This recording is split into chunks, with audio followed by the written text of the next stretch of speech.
देखिए, इतनी धीमी गति से मतदान चल रहा है, इससे साबित होता है कि जनता की भाजपा सरकार से घोर नाराजगी और घोर निराशा है। क्योंकि अब तक जो मुझे सुनने में आया है, केवल 25% मतदान है। अगर आउटर को निकाल दे तो शहरी मतदान 15% है। तो शहर के लोग बड़े बुरी तरीके से सरकार की नीतियां से परेशान है, इसीलिए मतदान नहीं हो रहा। और जितना कम मतदान रहेगा उतना ही, क्योंकि आउटर में कांग्रेस पार्टी बड़ी मजबूत है और जो वोट डाल रहे हैं वो कांग्रेस पार्टी के मतदाता वोट डाल रहे हैं। बीजेपी के मतदाता तो नाराज होकर के घरों में बैठे। बीजेपी तो विकास के नाम पर जो है वोट मांग रही है और कह रही है अच्छा खासा विकास करवाया था। विकास तुम्हारा लड़का है, जब मेरे बेटे के नाम से वोट मांग रहे हैं तो कितनी अच्छी बात है। जहां तक डेवलपमेंट की बात है तो डेवलपमेंट इनकी जीरो है। बता देगा ना शाम तक मतदान।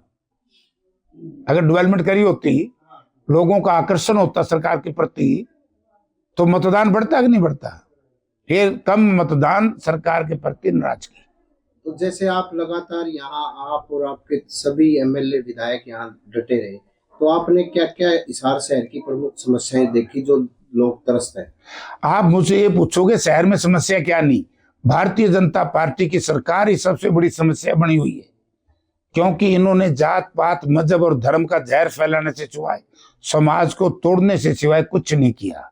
हमने जो सीवरेज बनाए थे उनकी सफाई नहीं करा पाए, सीवरेज बंद पड़े। हमने जो वाटर सप्लाई के सिस्टम किया था, इसी आजाद नगर के इलाके में बहुत बड़ा वाटर टैंक, उसकी सफाई नहीं करवा पाई। हमने जो लुवास विश्वविद्यालय बनाया था, उसमें आज तक एक स्टाफ या फैकल्टी नहीं भर्ती कर सके। हमने थर्मल पावर प्लांट लगाए थे, उनमें कोयले की सप्लाई पूरा नहीं कर सके। हमने एटॉमिक पावर का एक वो बनाया था, थर्मल पावर प्लांट, उसको आज कितने वर्ष हो गए, 2009 या 10 में उसका माननीय स्वर्गीय डॉक्टर मनमोहन सिंह जी जब प्रधानमंत्री थे, उन्होंने शिलान्यास किया था, आज तक उसको नहीं चला सके। यानी कि इन्होंने किया क्या, एक्सप्रेस हाईवे हमने बनाए, हांसी रोहतक रेलवे लाइन हमने जुड़वाई। तो मैं ये पूछना चाहता हूं कि वोट इनको लोग क्यों दे। ये तो वैसे तो हिसार के लोगों ने ना लोकसभा में बीजेपी को वोट दिया, ना विधानसभा में दिया। एमपी भी यहाँ कांग्रेस का, एमएलए हिसार से इंडिपेंडेंट, और अब मेयर भी कांग्रेस का बन जाएगा। यहाँ बीजेपी का कुछ है नहीं।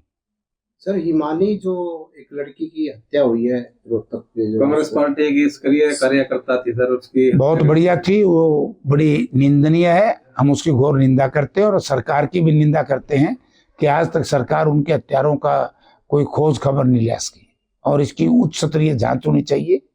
जो भी इसमें इन्वॉल्व है उनको कड़ी से कड़ी सजा दिलाने का काम तो सरकार करे।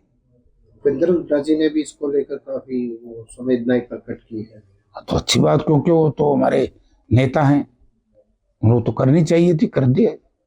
और हुड्डा साहब तो वैसे ही पहले से कह रहे हैं कि जो मैंने काम करवाए थे उनको तो ये कहीं पूरा भी नहीं कर पाए। सड़कें बनाई थी, टांकी नहीं लगा सके। अपने हिसार की देख लो आप,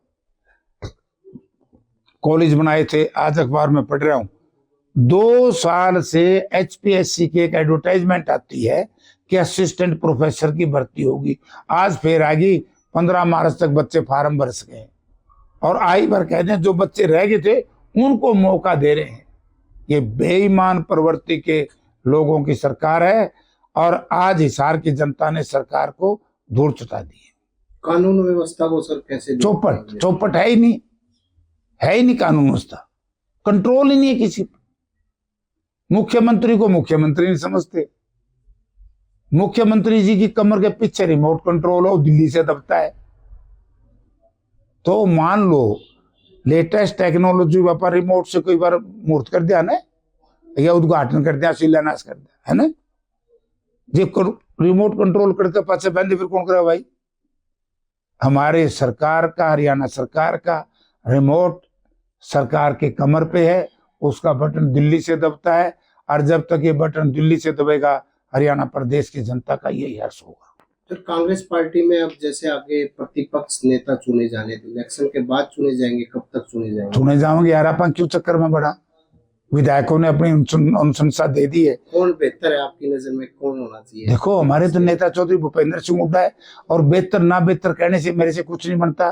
जो विधायकों ने अपनी अनुशंसा कर दी है वही तो हाईकमांड चुनेगी, तो हाईकमांड फैसला करेगी। तो कमल गुप्ता का कहना है सर कि निकाय चुनाव में कांग्रेस पार्टी और बीजेपी के अंदर कोई टक्कर नहीं है, एक तरफा माहौल है। हाँ, सही बात, सही बात। इनसे टक्कर हमारी पहले मेरी थी, पहले भी थी। कमल गुप्ता की जमानत जब्त हुई है, इससे कहाँ टक्कर थी? पहले भी कांग्रेस से आ रहा है ये। अरे कई बार हार लिए तो 2 बार जीत गया, वो भी किसी न किसी की दया दृष्टि से।